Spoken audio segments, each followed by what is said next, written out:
What's going on, your average investor? Today we're going to be talking a little bit about CDs versus bonds versus REITs, where people like to put their money, where people see value in putting their money. And I think it's important to realize that as rates change, people's investment strategies should also follow.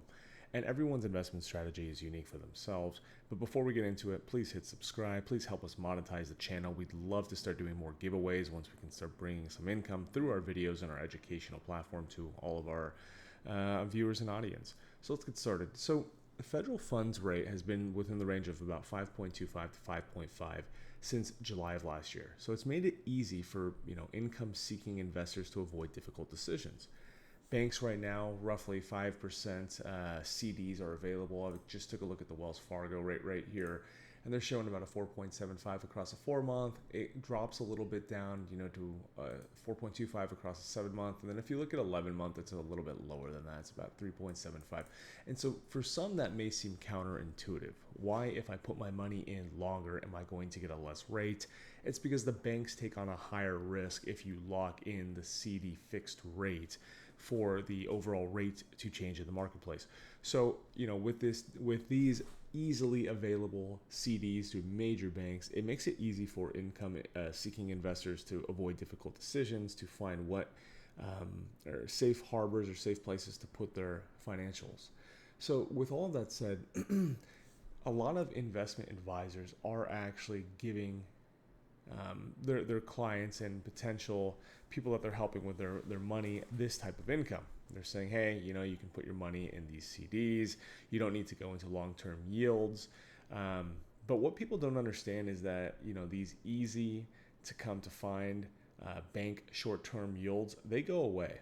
And so you have to start thinking of next step, where you're going to be putting this stuff. And some evidence shows that investors do agree that the inverted yield curve in the United States Treasury securities can be problematic. So lately, the Federal Reserve has kept short-term rates high in an effort to reduce inflation. This is pretty common practice. It's one of the mechanisms that they can use. The yield on the 3-month Treasury bills was about 5.22%. Early Monday of this week, while the yield on the 10-year Treasury notes was only 3.89%. So there's a pretty big discrepancy there. And so in turn, a short, lower inflation environment is usually typical for long-term rates. They'll come higher than the short-term rates, which, as we saw in the CDs, it's counterintuitive there. So long-term rates have already been low because the demand for the long-term bonds is high.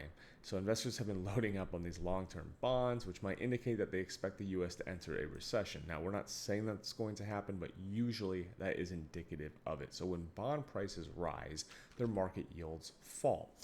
So looking at the other options and what we could be doing, a lot of people actually look at things like REITs or real estate investment trusts, because these provide a almost guaranteed income. And the reason being is it's actually written into the structure of how a REIT is. They are required to pay a certain percentage in a dividend. I think that percentage is around 90%. I will check. I will update in the comments later on what the percentage is, but they are required to pay that out to all of their investors. It's what you get as part of being an investor. And so what else we find super interesting in this is that as REITs have grown, they continue to pay dividends. Now, something to recognize, something to note. REITs are not going to fundamentally increase in stock value time over time, year over year. It's not going to be these giant Tesla pops you see or some of these other NVIDIA, huge ramp up in underlying share price. And the reason being is because REITs they're not structured in that fashion. And what I'm trying to get at here is, if you are required to pay out 85 or 90% of the income that the underlying asset is producing, i.e. the real estate, the rent, the market, you're not going to have much room for research and development. You're not going to have much room for growth. The underlying company is not going to grow too much because they're required to pay such a hefty price to all their investors. Now, that can be used as a beneficial way for investors to get almost guaranteed. Remember, in stocks, there's nothing that's guaranteed, but to have some level of insight as to what's going to be coming into their portfolio. And so there's quite a few REITs out there. This is an article from US News on the 8 best high yield REITs to buy today. Some of these are nice. Some of these, we have to take a look at the underlying health of them. Hospitality, not a bad area to invest in, especially if we think that the economy is going to be doing good.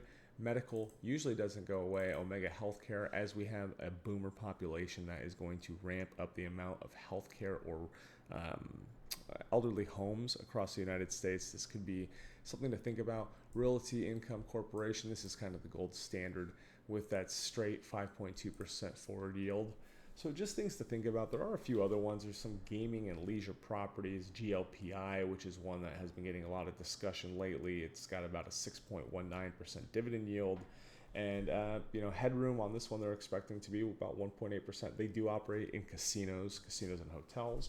So that's one. And then NHI, which is the National Health Investors. It's a senior housing and medical style REIT, and that's about a 4.85. So, there are a lot of options out there, what people can look at, what people can do.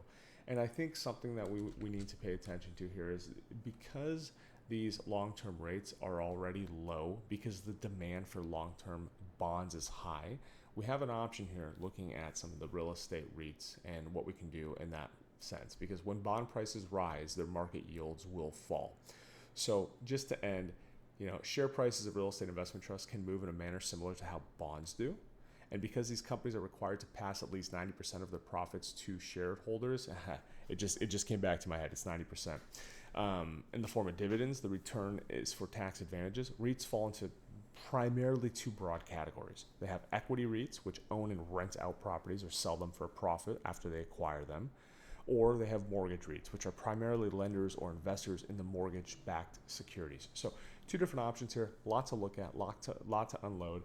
If you guys would like us to do more on individual REITs, for instance, if you say, hey, I'd love to know more about the Medical Property Trust, the MPW, can you break that down for me? Do you think that's going to be long-term, short-term? Let us know in the comments. More than happy to dive into those deeper. We'd love to do content on what you guys want to see.